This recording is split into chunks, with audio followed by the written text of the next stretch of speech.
नमस्कार दोस्तों, बहुत बहुत स्वागत है आप लोगों का ब्राइट पब्लिकेशन के यूट्यूब चैनल पर, जहां हम लोग अभी क्लास 10th के मैथ्स के पहले अध्याय से जितने भी महत्वपूर्ण सवाल हैं उन सबों का हल देखने वाले हैं। और आप लोग चैनल को सब्सक्राइब कर लिए होंगे, अगर नहीं किए हैं तो अभी कर लीजिए, क्योंकि आने वाले समय में हम लोग इसी चैनल पर सभी विषयों की तैयारी करने वाले हैं और बहुत ही अच्छे से सभी विषयों के सभी चैप्टर्स को पढ़ने वाले हैं। और आपका लाइव क्लास भी बहुत ही जल्द शुरू होने वाला है। पहला चैप्टर है संख्या पद्धति। इसमें संख्याओं के बारे में पढ़ाया गया है, खासकर परिमेय संख्याएं, अपरिमेय संख्याएं और वास्तविक संख्याओं के बारे में। एक एक संख्या को, एक एक सवाल को देखते हैं और उसको बनाते हैं।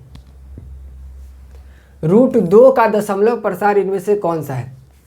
तो आप लोगों को पता होगा कि √2 का दशमलव प्रसार होता है 1.414, है ना।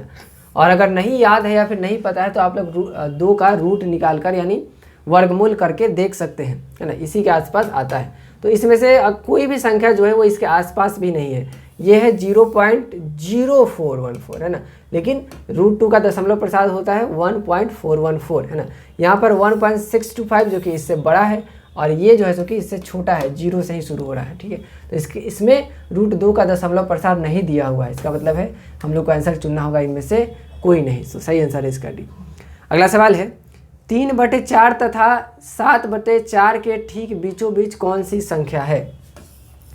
3/4 और 7/4 के ठीक बीचों बीच कौन सी संख्या है? तो एक बात याद रखिएगा हमेशा, अगर कोई दो संख्या दी हुई है और पूछ रहा है कि इसके ठीक बीचों बीच कौन सी संख्या है, तो इसको निकालने के लिए हम लोग क्या करते हैं, इस दोनों को जोड़ के 2 से भाग दे देते हैं। क्या करते हैं? इस दोनों को जोड़ के 2 से भाग दे देते हैं। अब देखिए आपके पास इससे भी एक सिंपल तरीका है। क्या है तरीका?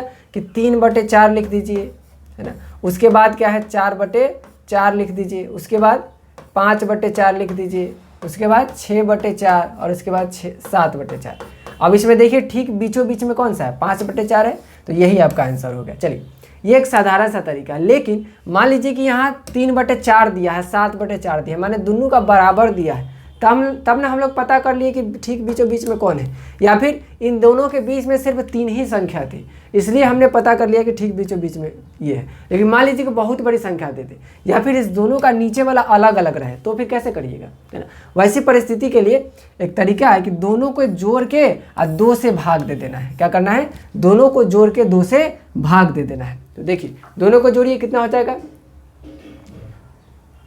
बटा पर का जोड़ कीजिएगा, क्या हो जाएगा? नीचे में 4, ऊपर में 3 और जोड़ 7, 2 से भाग दे देना है ना। तो 7 और 3 10/4 हो गया। नीचे में क्या है? 2 है ना। ये भाग में है तो कहाँ चला जाएगा?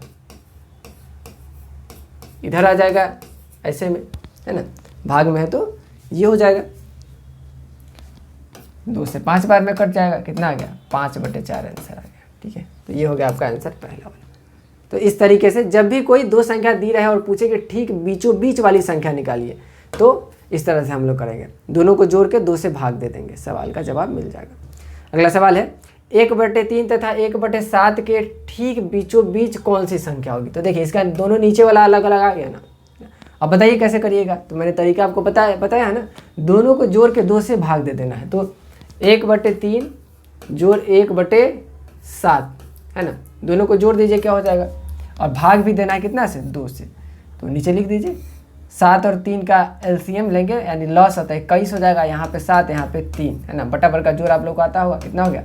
अब बटा में 2 से भाग देना है इस पूरे को, 10/21 आ गया, है ना। इस पूरे का भाग देना है 2 से। तो कैसे करिएगा? नीचे में है तो इसको लिखेंगे यहाँ पे, है ना, 1/2, तो 5/21 आ गया। 2 से 10 कट गया 5 बार में, तो 5/21 कहाँ है? देखिए तो कौन से नंबर में? ए में है। तो सही आंसर हो गया इसका ए। अगला सवाल है √32 का सबसे सरल गुणक निकाले जो इसे परिमेय बना सके। तो इसका सीधा मतलब है, ध्यान से समझना, कि वो कौन सी संख्या है जिससे कि √32 में गुना किया जाए तो ये परिमेय हो जाएगा। ये क्या हो जाएगा? परिमेय। √32 अभी क्या है? अपरिमेय है, ठीक है। तो ध्यान से समझना, इस तरह के सवाल को बनाने का बड़ा ही आसान तरीका है कि 32 का क्या करो? अभाज्य गुणनखंडन कर दो, है ना।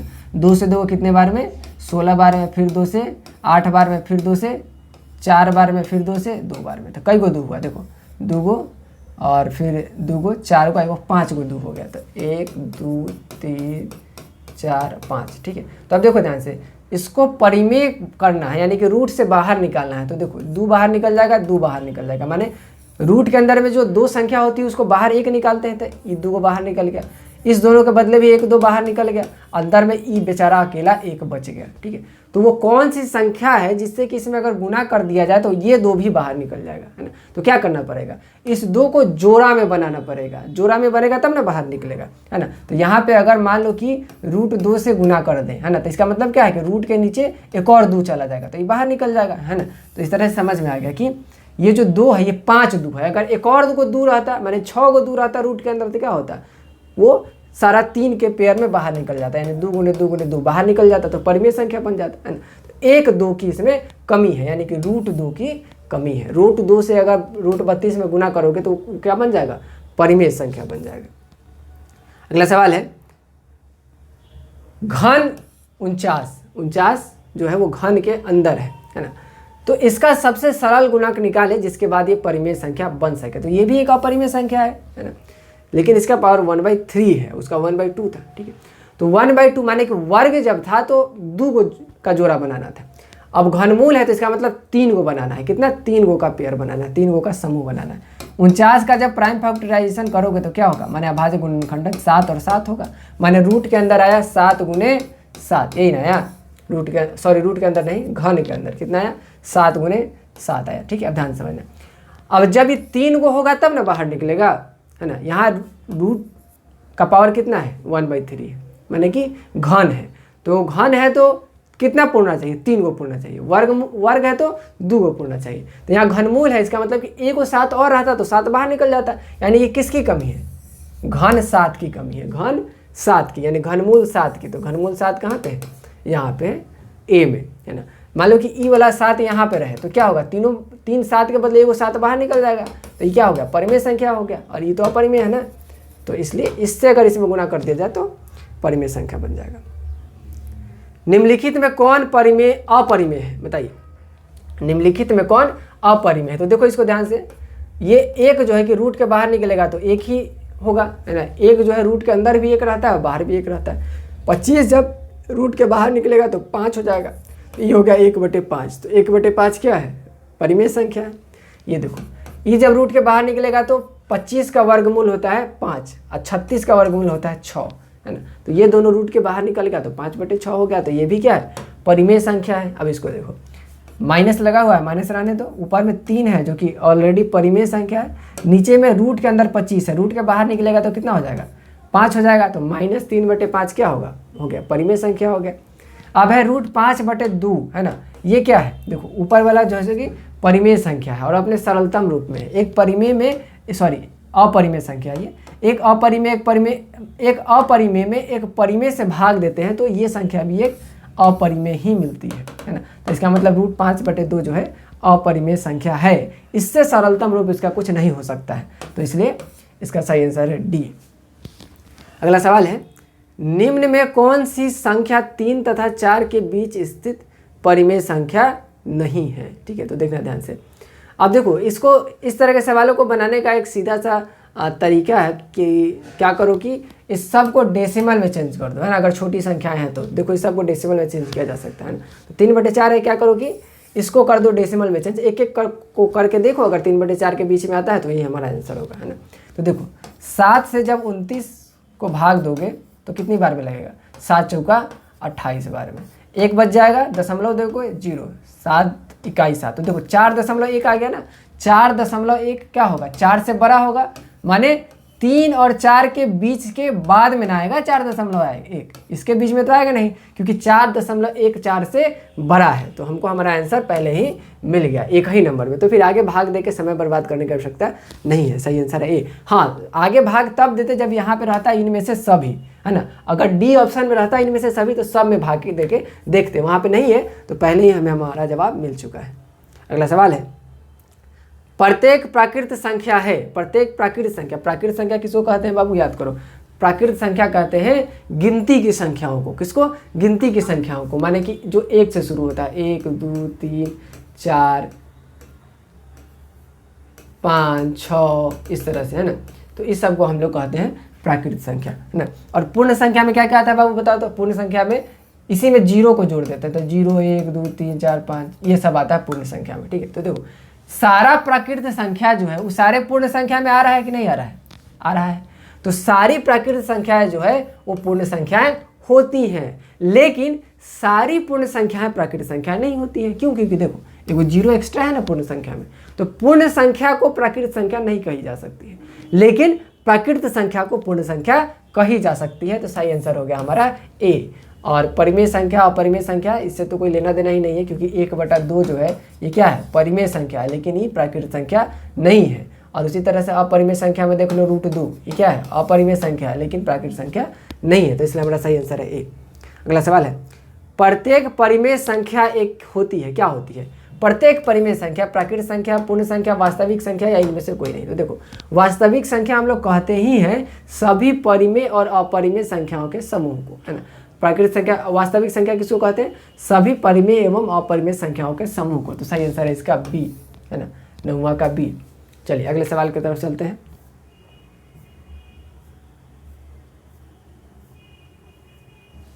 अगला सवाल है, √2 एक है, क्या है? पूर्ण संख्या है, परिमेय संख्या है, अपरिमेय संख्या है, इनमें से कोई नहीं। √2 कैसी संख्या है बताइए? √2 एक अपरिमेय संख्या है। क्या है? √2 एक अपरिमेय संख्या है। सही आंसर है इसका सी। अगले सवाल की तरफ बढ़ते हैं। पाई एक परिमेय संख्या है, चूंकि यह एक शांत है, अशांत है, अशांत अनावर्ती है, इनमें से कोई नहीं। तो ये बात आपने लोगों ने पढ़ा होगा जब चैप्टर की पढ़ाई हुई होगी तब, कि परिमेय संख्या पाई एक अपरिमेय संख्या है ना, पाई एक अपरिमेय संख्या है, ठीक है। क्यों है? क्योंकि इसका जो दशमलव प्रसार है वो अशांत अनावर्ती है ना। दशमलव प्रसार का अर्थ क्या है कि जब भाग दिया जाए, पाई का वैल्यू क्या होता है, लगभग 22/7 के बराबर होता है। इसको जब भाग दोगे तो भाग नहीं लगेगा, लगते चला जाएगा, है ना। और कोई एक संख्या को रिपीट भी नहीं करेगा, तो उसी को कहते हैं अशांत अनावर्ती। क्या करते हैं? अशांत अनावर्ती। जैसे कि ध्यान से देखना, 3.13 अगर इस तरह का होते जा रहा है तो इसका मतलब क्या है कि ये अशांत आवर्ती है। इसको क्या कहते हैं? इसको कहते हैं अशांत आवर्ती, है ना। क्या कहते हैं? अशांत आवर्ती, है ना। तो जब दशमलव प्रसार अशांत आवर्ती रहता है तब संख्या परिमेय संख्या होती है, ठीक है। लेकिन अगर वही रहे 3.13 1 3 4 5 6 8 12 13 9 8 इस तरह से रहे, तो इसका मतलब क्या है कि भाग खत्म भी नहीं हो रहा है और उलूल जुलूल कुछ भी आते जा रहा है, कुछ रिपीट भी नहीं हो रहा है। तो इसी को कहते हैं अशांत अनावर्ती। क्या कहते हैं? अशांत अनावर्ती, है ना। यानी कि भाग भी नहीं लग रहा है और कुछ रिपीट भी नहीं हो रहा है, मतलब एक के जैसा चीज़ बार बार नहीं आ रहा है, ठीक है। तो इसका सही जवाब है सी। तो किसी भी अपरिमेय संख्या का दशमलव प्रसार जो है वो अशांत अनावर्ती होता है। अगला सवाल है, इनमें से कौन अपरिमेय संख्या है? तो √5 हम लोग को दिख गया सबसे पहले, यही क्या है? अपरिमेय है। √25 अपरिमेय नहीं है, क्योंकि इसका जब वर्गमूल करोगे तो 5 हो जाएगा, तो ये परिमेय संख्या हो गया। इसका जब वर्गमूल करोगे तो 3/4 हो जाएगा, है ना। 9 का वर्गमूल 3 होता है, 16 का 4 होता है। तो सही आंसर है इसका ए।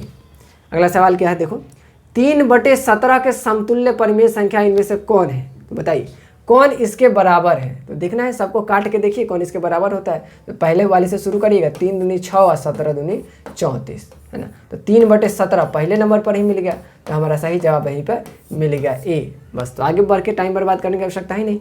यहाँ पे अगर रहता है इनमें से सभी, तब क्या करना पड़ता है? सबको चेक करके देखना पड़ता है, सबको नहीं, दूसरे वाले को करके देखना पड़ता है। अगर दूसरा वाला भी हमारा आंसर हो जाता तब तीसरे वाले को करते, है ना। सही आंसर हमारा मिल गया ए यहाँ पर। अगला सवाल है, 3 तथा 4 के बीच 4 परिमेय संख्या इनमें से कौन है? बताइए इनमें से कौन है जो 3 और 4 के बीच में आता है? तो यहाँ देखो पहले वाले से देखना शुरू करो, 3.1 है, 3.2 है, 4.1 है। देखो 4.1 और 4.2 कहाँ आएगा? 4 के बाद आएगा, यानी 4 के बाहर हो गया, 3 और 4 के बाहर हो गया, तो ये हमारा आंसर नहीं है। इसमें देखो 3/4 है, 4/5 है, सीधा जाओ। 5/5 का मतलब क्या होता है? 1 होता है। क्या होता है? 1 होता है। 1 क्या है? 3/4 के बीच में है क्या? नहीं है, 3 के बहुत पहले है, तो ये भी हमारा सही आंसर नहीं है। इसको देखो 3.1, 3.2, 3.8 और 3.9, ये चारों देखो, ये चारों 3 और 4 के बीच में आता है। 3.1 जो है 3 के बाद आता है और 3.9 जो है वो 4 के पहले आता है। तो ये चारों जो है सो कि सही आंसर है हमारा सी। ये चारों 3 तथा 4 के बीच में आता है। अगला सवाल है, एक सरल रेखा पर का प्रत्येक बिंदु क्या दिखाता है? तो देखो आप लोगों ने पहले ही चैप्टर में पढ़ा होगा कि हम लोग परिमेय संख्या को भी दिखा सकते हैं संख्या रेखा पर यानी नंबर लाइन पर, और अपरिमेय संख्या को भी दिखा सकते हैं। उसी तरह से प्राकृत, पूर्ण, हर तरह की संख्या को हम लोग क्या कर सकते हैं, संख्या रेखा पर दिखा सकते हैं, है ना। तो वास्तविक संख्याओं का मतलब ही होता है सभी परिमेय और अपरिमेय संख्या, यानी कि सरल रेखा पर परिमेय को भी दिखाया जा सकता है, अपरिमेय को भी दिखाया जा सकता है। ये आपने सीखा है, अगर नहीं सीखा है तो सीख लीजिएगा। √2, √3, √5 इन सब को भी संख्या रेखा पर दिखाया जा सकता है। इसका मतलब क्या है कि परिमेय को भी और अपरिमेय को भी। तो परिमेय और अपरिमेय के समूह को क्या कहते हैं, वास्तविक संख्या कहते हैं, है ना। तो इसका मतलब है कि किसी सरल रेखा का हर एक बिंदु किसी न किसी वास्तविक संख्या को सूचित करता है। तो हमारा सही आंसर है सी। अपरिमेय को, परिमेय को जरूरी नहीं है कि हर एक बिंदु जो है सो कि अपरिमेय या फिर परिमेय को ही दिखाए, है ना। कहीं पे परिमेय को दिखा सकता है, कहीं पे अपरिमेय को दिखा सकता है। तो हमारा सही जवाब है सी। इनमें से कौन अपरिमेय संख्या है, ध्यान से समझना, है ना। यहाँ पे थोड़ा सा इसको ऐसे कर लेना है। तो देखो मैंने बताया था ना कि इसका मतलब क्या है कि रिपीट हो रहा है, 1 6 1 6 सॉरी 1 6 1 6 1 6 बार बार आ रहा है, और यहाँ पे ये चारों रिपीट हो रहा है, 1 5 1 6 1 5 1 6 1 5 1 6, है ना। तो इस तरह का जो दशमलव प्रसार होता है, देखो या तो भाग लग जाना चाहिए, नहीं तो एक ही जैसा संख्या बार बार आना चाहिए, है ना। तो उसको हम लोग क्या कहते हैं, परिमेय संख्या कहते हैं ना। और जहाँ पे इस तरह का हो जाए कि भाग भी ना लगे और उल्टा सीधा कुछ भी नंबर आते चला जाए, है ना, तो वही क्या कहलाता है, अपरिमेय संख्या कहलाता है। तो इस तरह का जो दशमलव प्रसार होता है जिसको अशांत अनावर्ती कहते हैं, है ना, तो वही अपरिमेय होता है। तो इसका सही जवाब है सी। अगला सवाल है, देखो 0.3 रियकरिंग, है ना। इसका मतलब है रियकरिंग माने पुनरावृत्ति, है ना, पुनरावृत्ति। इसका मतलब है कि बार बार आ रहा है ना। तो इसको जब हम लोग परिमेय संख्या के रूप में लिखेंगे तो इसमें से कौन सा हमारा सही आंसर होगा। तो ये सवाल भी आप लोग बनाना सीखे होंगे, अगर नहीं सीखे तो मैं आपको अभी बताता हूँ। मान लेते हैं कि x के बराबर है 0.3 रियकरिंग। अब रियकरिंग का मतलब क्या है कि 3 बार बार आ रहा है, तो 0.33 लिख लो, है ना, 3 3, है ना, 3 3, इस तरह से बार बार आता जा रहा है ना। अब इस तरह के सवाल में करना क्या है, ध्यान से समझना। यहाँ पे क्या लिखा हुआ है 0.3, है ना। तो ध्यान से देखो 0.3 रियकरिंग, है ना। तो यहाँ पे ध्यान से देखो कि दशमलव के बाद कौन सी संख्या रिपीट हो रही है, 3। कितनी संख्या है, कितना अंक है, 1 अंक है। तो अगर 1 अंक बार बार आ रहा है तो 1 पर 1 जीरो देना, है ना। अगर 2 अंक बार बार आता है तो 1 पर 2 जीरो देते, है ना। तो 1 पर 1 जीरो दिए तो कितना हो गया, 10 हो गया। तो 10 से इधर भी गुना, 10 से उधर भी गुना। 10 से इधर गुना करोगे तो हो जाएगा 10x, और उधर गुना करोगे तो देखो 10 से गुना करोगे तो क्या होगा, 1 अंक आगे बढ़ जाएगा, हो जाएगा 3.33333, और इस तरह से आगे बढ़ता चला जाएगा, है ना।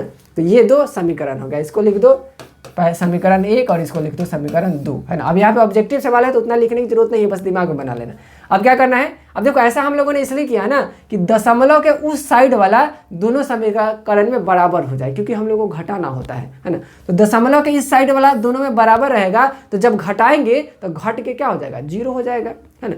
तो इसलिए हम लोग कोशिश करते हैं कि इस इधर वाला जो हो वो दोनों में बराबर हो जाए। तो दोनों में देखो बराबर हो गया ना, 3 3 3 3 3 3, इसमें भी होते जा रहा है और इसमें भी 3 3 3 3 3 होते जा रहा है दशमलव को उस साइड में, है ना। तो आप क्या करते हैं, इसमें से उसको घटा दो, बड़का वाला में से छोटका को घटा दो, तो क्या होगा 10x माइनस x, है ना। कितना हो गया, 9x हो गया। अब इधर में घटा दो, है ना, 3.3333, इस तरह से ये होते जा रहा है। इसमें से घटाना है किसको, 0.3333 को, ठीक है। तो देखो 3 3 दशमलव को उस साइड वाला जितना भी है सब घट के क्या हो जाएगा, सब घट के 0 बन जाएगा, है ना। यानी कि दशमलव के बाद में कुछ भी नहीं बचेगा, है ना। और इस साइड में 3 में से 0 घटेगा तो 3 बच जाएगा, है ना। तो इधर में बच गया 3, इधर में 10 x में से 1 x घट गया तो 9 x हो गया, है ना। तो x को इस साइड रखोगे, 9 को उस साइड भेजोगे तो 3/9 हो जाएगा। 3.0 है तो दशमलव के बाद 0 का कोई वैल्यू नहीं होता है, ठीक है। तो 3/9 हो गया, इसको काटोगे तो 1/3 हो जाएगा, 3 3 9 होता है। तो हमारा सही आंसर हो गया 1/3। तो देखो 1/3 किस में है, सी में है। तो सही आंसर मिल गया हमको सी। 0.3 रियकरिंग का वैल्यू है 1/3। अगला सवाल है, रूट के अंदर 15 है, रूट के अंदर 10 है, दोनों को क्या किया गया है, गुना कर दिया गया है। तो इनमें से कौन सा इसका मान होगा, चलो बनाते हैं। तो दोनों रूट के अंदर है तो इसको ऐसे लिख सकते हो, रूट के अंदर 15 × 10, कोई दिक्कत नहीं है, एक में लिख सकते हैं हम लोग, ठीक है। अब देखो 15 को क्या करोगे, 3 गुने 5 लिखोगे, ये नहीं लिखोगे। अभाज्य गुणनखंडन करोगे तो ऐसे करोगे ना, 15 को तो 3 और 5 आएगा, है ना। और 10 को करोगे तो 2 और 5 आएगा, यही आएगा। तो देखो दोनों इस अंदर में कै को 2 है, कै को 5 है, 2 को 5 है, तो 2 को 5 के बदले 1 को 5 क्या निकला, बाहर निकला। अंदर में बच गया 3 और 2, तो 3 दूनी 6। देखो 5√6 कहाँ पर है, सी नंबर में है। तो यही होगा हम लोग का सही आंसर, है ना। रूट के अंदर 15 और रूट के अंदर 10, इस दोनों का गुना बराबर आता है किसके, 5√6 के अंदर आता है। चलिए अगले सवाल की तरफ पढ़ते हैं। अगला सवाल है 2 जोड़ √3 और 2 माइनस √3 दोनों का गुना, इसका सरलतम रूप क्या होगा। ध्यान से देखो, ये क्या है, देखो ये किसी फार्मूला पे दिख रहा है, ये a प्लस बी और a माइनस बी के फार्मूला पर है ना। तो बताओ a plus b into a minus b क्या होता है, a square minus b square होता है ना। तो देखो a के जगह पे क्या है, 2 है, तो 2 का स्क्वायर करो। अब माइनस b के जगह पे क्या है, √3 है, तो √3 का स्क्वायर करो, है ना। क्या आ गया, 2 का स्क्वायर करोगे 4 हो जाएगा, √3 का स्क्वायर करोगे तो 3 ही रहेगा, है ना। √3 का स्क्वायर करने पे 3 ही रहेगा, है ना। क्योंकि देखो √3 का मतलब क्या है, इसका जब स्क्वायर करोगे तो इसका मतलब है कि इसका 2 बार गुना, तो √3 गुने √3 ये किसके बराबर हुआ, 3 के बराबर हुआ। रूट कैंसिल हो गया, है ना। तो 4 में से 3 घटाओगे तो कितना आएगा, 1 आएगा। देखो 1 कहाँ पे है, ए में है, तो सही आंसर हो गया हमारा ए। अगला सवाल देखो, उसी तरह का सवाल है जो इससे पहले आया था। 0.27 का परिमेय रूप क्या होगा। अब 0.27 को क्या करो, परिमेय संख्या के रूप में लिखो, है ना। तो ये कैसे करना है ये मैं आपको बता चुका हूँ, आप लोग भी प्रयास करिए अगर होता है तो। अब पहले क्या करना है, इसको मान लेना है x, है ना। क्या मान लेना है, x बराबर, है ना। क्या मान लेना है, x बराबर, है ना, x बराबर 0.0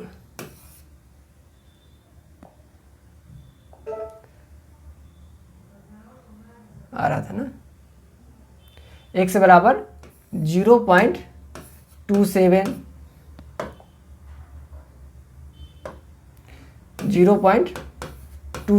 और रिकरिंग है, माने रिपीटिंग है, माने 27 बार बार आते जाएगा, 27 इसी तरह से ये बार बार आते जाएगा, ठीक है। तो इसको ये मान लो, है ना। अब क्या करो, देखो मैंने क्या बताया था कि जितना अंक रिपीट हो रहा है, माने जितना अंक बार बार आ रहा है, एक पर उतना 0 देके क्या कर देना है, गुना कर देना है। तो देखो कै गो अंक रिपीट हो रहा है, 27 मैंने 27 कै गो अंक है, 2 गो अंक है ना, यानी एक पर 2 गो 0 दो, है ना। 100 हो गया, 100 हो गया, तो 100 से इधर भी गुना, 100 से उधर भी गुना। देखो तो 100 से जब इधर गुना होगा तो कितना, 2 गो अंक आगे आ जाएगा, यानी कि 27 आगे आ जाएगा, और बाद में 27 जो है वो रिपीट होते रह जाएगा, है ना। तो इससे पहले भी मैंने क्या कहा था कि दशमलव के उस साइड वाला जो है ना, दोनों में क्या करना है, बराबर कर देना है। तो देखो 27 दोनों बराबर हो गया। अब मान लो कि एक वो संख्या इधर ले आते तब तो गड़बड़ हो जाता, 10 से गुना करते इसमें तो गड़बड़ आ जाता ना। 10 से करते तो क्या होता, 2.727 ऐसा कुछ हो जाता। तो इसमें से इसको घटाने पर 0 होता नहीं होता, तो इसलिए ऐसा हम लोगों ने नहीं किया। हम लोग क्या करते हैं, जितना संख्या रिपीट होता है, जितना अंक रिपीट होता है, उतना 1 पर 0 देके गुना कर देते हैं, ताकि दशमलव के बाद वाला सब बराबर हो जाए। इसमें से इसको घटाओगे तो कितना हो जाएगा, 99x इस साइड हो जाएगा, है ना। और इसमें से इसको घटाओगे तो कितना हो जाएगा, 27 वाला सब 0 हो जाएगा, 27 में से 0 घटेगा तो 27 हो जाएगा, है ना। अब x का वैल्यू निकाल लो, 27 इधर गुना में, इधर जाएगा भाग में हो जाएगा, तो 27/99 काट दो, तो ये कटेगा 9×23 = 27 और 11×9 = 99, यानी 3/11, है ना।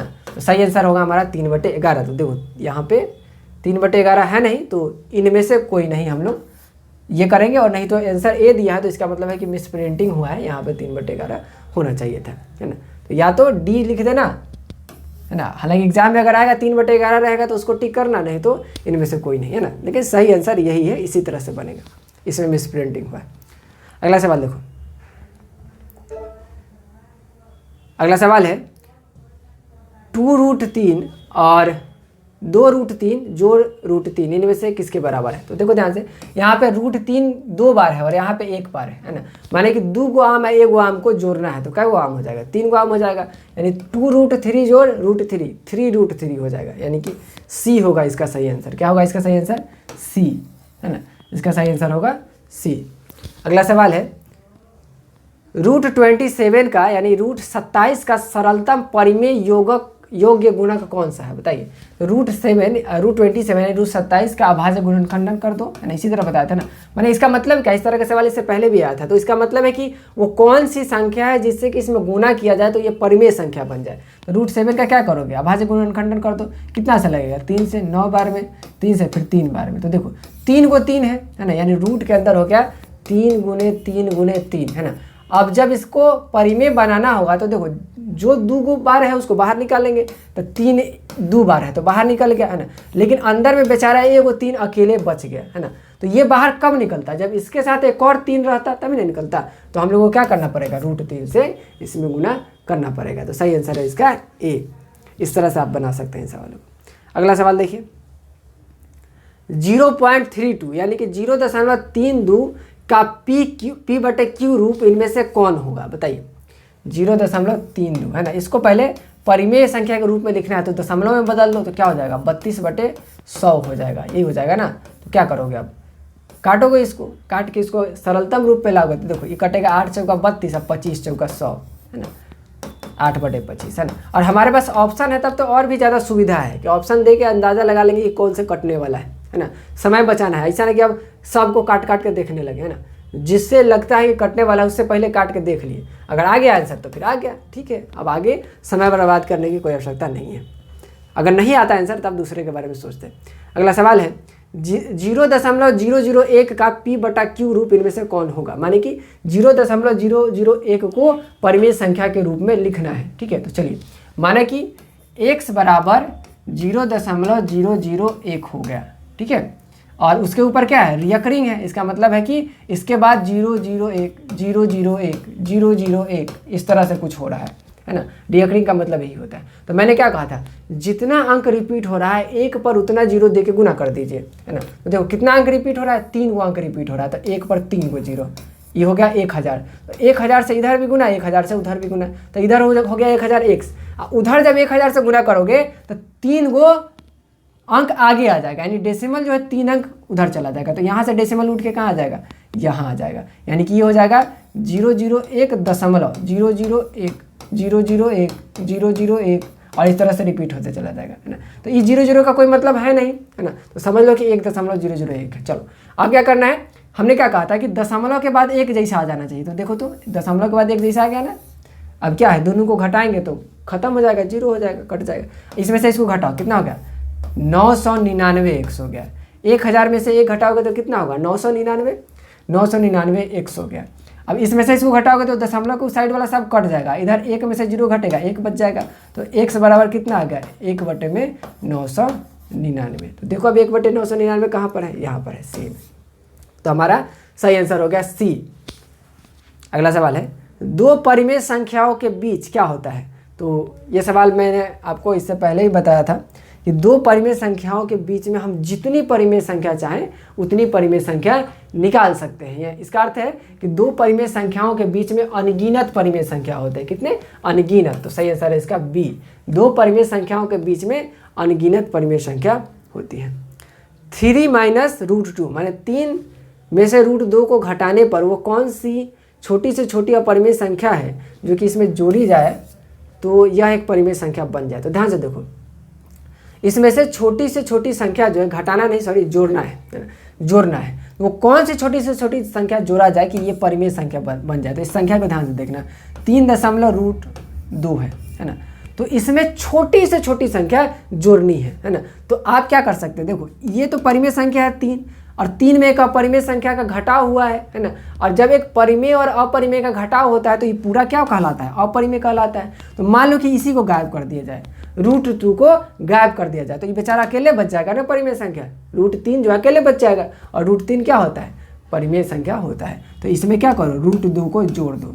ये √2 को गायब करना है तो ये माइनस में है, तो माइनस वाला गायब किससे होगा, प्लस वाला से। तो -√2 में अगर √2 जोड़ देंगे तो क्या होगा, ये वाला खत्म हो जाएगा, ये दोनों 0 हो जाएगा, तो बच जाएगा 3। तो ये हो जाएगा हमारा परिमेय संख्या। तो देखो √2 प्लस में कहाँ पर है, यहाँ पर है, सी में। तो हमारा सही आंसर हो गया सी। 3 - √2 में अगर √2 को जोड़ा जाए तो यह क्या हो जाएगा, एक परिमेय संख्या बन जाए। अगला सवाल देखो, 2 तथा 2.5 के बीच एक परिमेय संख्या इनमें से कौन है? तो देखो जो भी ऑप्शन में दिया है √5, √11, √7 जो भी दिया है उसका दशमलव प्रसार यानी कि उसका मान रख के देखेंगे कि 2 तथा 2.5 के बीच में आता है कि नहीं आता है। ठीक है, तो एक पहले ऑप्शन से हम लोग शुरू करेंगे। तो √5 का मान होता है 2.236। क्या होता है?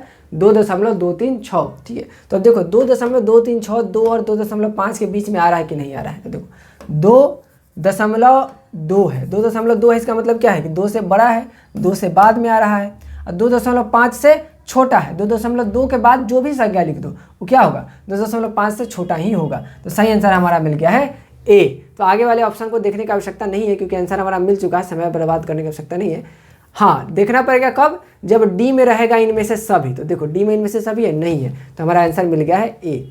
अगला सवाल है, इनमें से कौन सा कथन सत्य है? ठीक है, तो अब चारों को पढ़ना और पता लगाना है कि कौन सही है, कौन सही बात है। ठीक है, तो सरल रेखा पर प्रत्येक बिंदु एक अद्वितीय वास्तविक संख्या को दर्शाता है। तो ये हमारा सही कथन है, ये हम लोगों ने इससे पहले भी सवाल को बनाया है। ठीक है, तो एक संख्या रेखा जो होती है वो किसी न किसी वास्तविक संख्या को दिखाती ही है ना। अद्वितीय मतलब किसी न किसी को दिखाएगी, है ना। तो सही आंसर हमें मिल चुका है। तो डी में अगर रहता है इनमें से सभी, तो सभी के बारे में चर्चा करते नहीं है, तो इसका मतलब है कि आगे पढ़ना जो है समय की बर्बादी है। तो अगले सवाल की तरफ चलते हैं। 2/3 इनमें से कैसी संख्या है? बताइए, 2/3 जो है वो कैसी संख्या है? शांत है, अशांत है, या फिर अशांत आवर्ती है? ठीक है, तो इसके लिए एक तरीका है कि क्या कीजिए कि साधारण सा, तो अगर आपको नहीं समझ में आता तो 3 से 2 को भाग दे दीजिए, तो क्या होगा? 0.06 18। कितना बच गया? 2 बच गया। फिर दशमलव है तो 0 दीजिएगा, 6 18। फिर कितना बचेगा? 2 बचेगा। फिर 0 दीजिएगा, 6। तो इस तरह से क्या होगा? 2 बचते चला जाएगा और 6 जो है सो कि बढ़ते चला जाएगा। इसका मतलब क्या है कि भाग नहीं लगने वाला है ना। तो भाग नहीं लगने वाला है, इसका मतलब कि अशांत है ना। और एक ही संख्या बार बार आ रहा है, एक ही संख्या बार बार आ रहा है, इसको हम लोग इस तरह से भी लिख सकते हैं ना। तो भाग नहीं लग रहा है तो अशांत है, और एक ही संख्या बार बार आ रहा है तो आवर्ती है। क्या है? आवर्ती है। तो ये हो गया अशांत आवर्ती। तो 2/3 जो है एक अशांत आवर्ती संख्या है। अगला सवाल है, और दूसरा तरीका ये भी है कि नीचे में क्या होना चाहिए? नीचे वाली जो संख्या है उसका अभाज्य गुणनखंडन 2 या 5 या 2 और 5 दोनों के रूप में होना चाहिए। ठीक है, इसके अलावा कोई भी होगा तो अशांत होगा। अशांत आवर्ती हो सकता है, अशांत अनावर्ती हो सकता है, कुछ भी हो सकता है, लेकिन शांत नहीं होगा, है ना। तो देखो नीचे में 3 है, इसका मतलब अशांत होगा, और अशांत आवर्ती होगा। ये हम लोगों ने भाग दे करके देख लिया। अगला सवाल है, 1.38 का p/q रूप इनमें से कौन होगा? 1.38 को हम लोग परिमेय संख्या के रूप में बदलेंगे तो क्या होगा? तो चलो बदल के देखते हैं। इससे पहले भी तरीका आपको बता चुके हैं। मान लेते हैं कि x बराबर 1.38383838 इसी तरह से होगा ना। ये रिकरिंग है, इसका मतलब यही है कि संख्या बार बार आ रहा है ना। कितना अंक बार बार आ रहा है? 2 अंक। तो 1 पर 2 को 0 दो और दोनों तरफ गुना कर दो।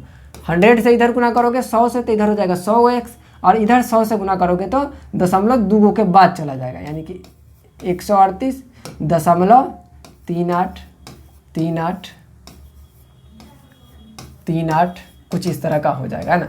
तो देखो दशमलव के बाद वाला बराबर हो गया, ये वाला बराबर हो गया, घट के 0 हो जाएगा। घटा दो, इसमें से नीचे वाले में से ऊपर वाले को घटाओगे तो क्या हो जाएगा? 99x इधर में हो जाएगा, और इधर में ये सब घट के 0 हो जाएगा। क्या हो जाएगा? 0। इधर 138 में से 1 घटेगा तो 137 हो जाएगा ना। चलो अब x बराबर 137/99, इधर 99 गुना में, उधर भाग में चला जाएगा। तो देखो 137/99 कहाँ पर है? ए में है। ये है 137/99, हमारा सही आंसर है ए।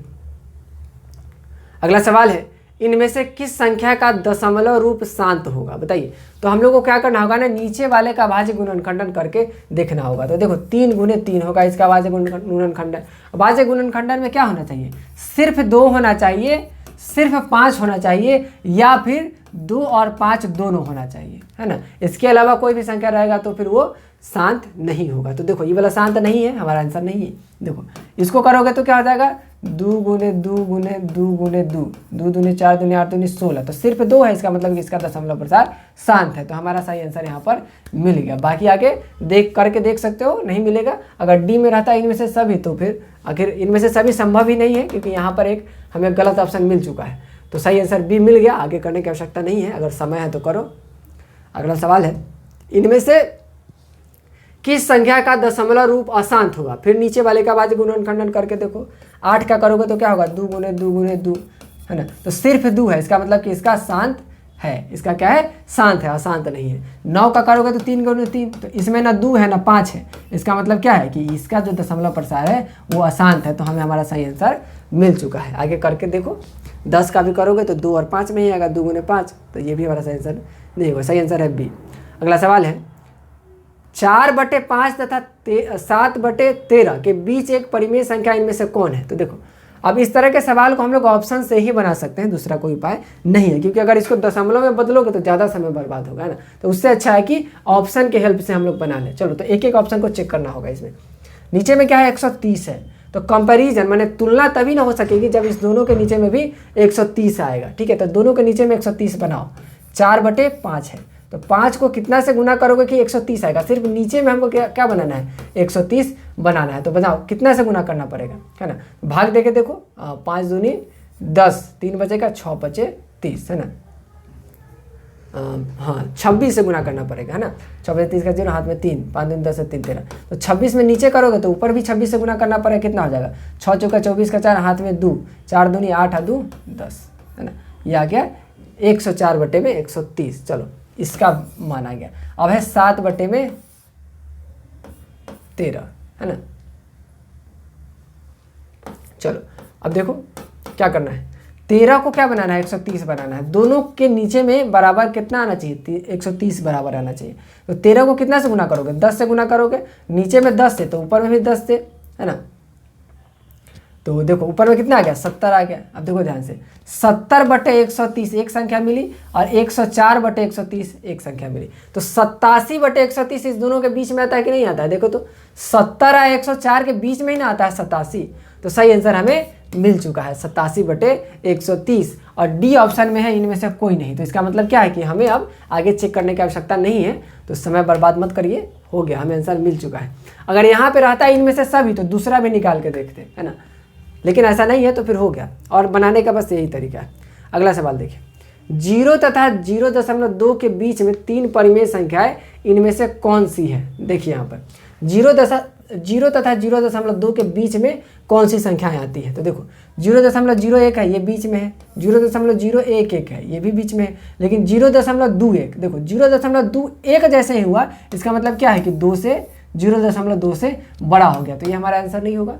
0.1, 0.11 और 0.12, देखो ये तीनों जो है सो कि इसके बीच में ही है ना, तो इसका सही आंसर है बी। आगे करके देखने की आवश्यकता नहीं है, लेकिन फिर भी देख लो, 0.21 है तो 2 से बड़ा हो गया, 0.2 से बड़ा हो गया, तो ये भी हमारा सही आंसर नहीं होगा। अगला सवाल है, 1/2 तथा 3/4 के बीच 2 परिमेय संख्याएं इनमें से कौन सी है? बताइए कौन सी है। तो फिर इसको भी उसी तरह से बनाना है, एक एक ऑप्शन को चेक करना है कि कौन इसके बीच में आ रहा है ना। तो पहले ऑप्शन से शुरू करते हैं। यहाँ देखो, नीचे में बड़ा वाला संख्या लेते हैं, क्या है? 16 है, तो इस दोनों के नीचे में भी क्या बनाना पड़ेगा? 16 बनाना पड़ेगा। तो 2 को कितना से गुना करोगे कि 16 होगा? 8 से, तो नीचे में भी 8 से, ऊपर में भी 8 से, ये हो गया 8/16। दूसरा है 3/4, है ना, तो इसके नीचे में भी 16 करना है, तो 4 में 4 से गुना करना होगा, तो नीचे में 4 तो ऊपर में भी 4, 12/16 हो गया, देखो, है ना, 12/16 हो गया, है ना। तब देखो, ये 8/16 हो गया, ये 12/16 हो गया, इसको देखो काटोगे तो क्या हो जाएगा? 2 और बटे में 8 हो जाएगा, 2/8 हो जाएगा, है ना। तो देखो, या फिर इसको ऐसे ही रहने दो, 8/16 रहने दो, ठीक है। तो 8/16 और 12/16 आया हमारे पास 2 आंसर, ठीक है। अब 5/8 को भी बदल दो, है ना। 5/8 को नीचे में 16 लाना होगा, तो 2 से नीचे गुना करोगे और 2 से ऊपर भी गुना करोगे, तो ये हो जाएगा 10/16। तो देखो ये किसके बराबर आया? 10/16 के बराबर आया। तो 10/16 इस दोनों के बीच में आ रहा है कि नहीं आ रहा है? 8 और 12 के बीच में नहीं 10 आता है, तो ये वाली संख्या जो है इस दोनों के बीच में है। अब है 11/16, तो 11/16 देखो 8 और 12 के बीच में ही ना आता है 11/16, तो ये भी हमारा आंसर है। तो सही आंसर निकल गया ए। इनमें से सभी अगर होता तो आगे करके देखते, अगर इनमें से सभी नहीं है तो आगे करने की आवश्यकता नहीं है, सही आंसर मिल गया ए। अगला सवाल है, 1/3 और 1/2 के बीच स्थित परिमेय संख्या कौन सी है? तो चलो देखते हैं फिर, 1/3 और 1/2 ऑप्शन से ही बनेगा, तो ऑप्शन देखते हैं। देखो ऑप्शन क्या क्या है,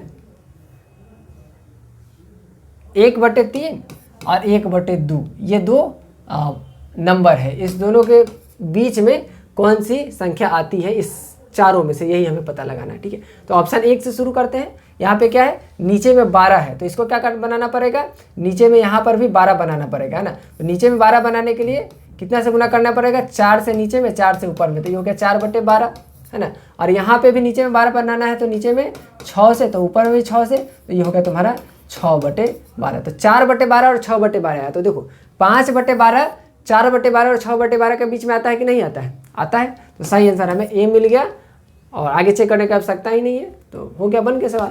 डी में अगर आता है इनमें से सभी तो चेक करते, नहीं है तो नहीं चेक करेंगे। अगला सवाल है, निम्नलिखित में से कौन सी संख्या अपरिमेय नहीं है।